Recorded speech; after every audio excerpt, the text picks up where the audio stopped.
Introducing KnowledgeLake version 3.11. Experience a true digital workforce at scale with our latest intuitive AI-powered enterprise automation platform, designed to maximize business impact, accelerate workflows, and lower costs.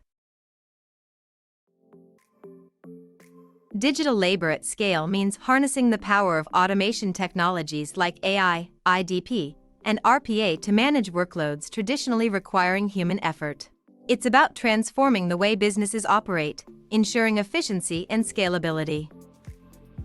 At the heart of the latest KnowledgeLake release is our groundbreaking zero-shot intuitive AI for classification and extraction. This advanced technology, blending KnowledgeLake's IP with large language models, categorizes and extracts information without the need for extensive training data. It's AI that understands your business needs instantly.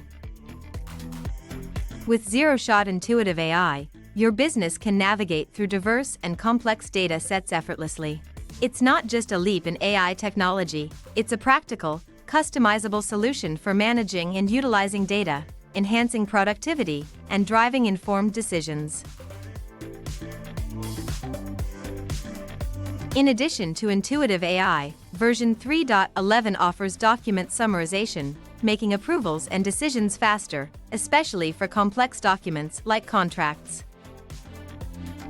And with our enhanced data synthesis capabilities, you can now modify reports, easily add tables and panels to proforms to enrich customer experiences, and seamlessly integrate documents into workflows. What sets us apart?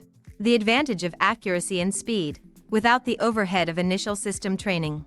As echoed by the COO at a world-class document imaging organization in the US, this pioneering solution has not just revamped their workflow but emerged as their success linchpin, saving ample time and resources in ways beyond imagination.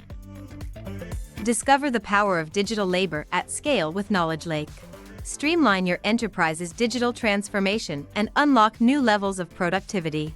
Visit knowledgelake.com and step into the future of enterprise automation today.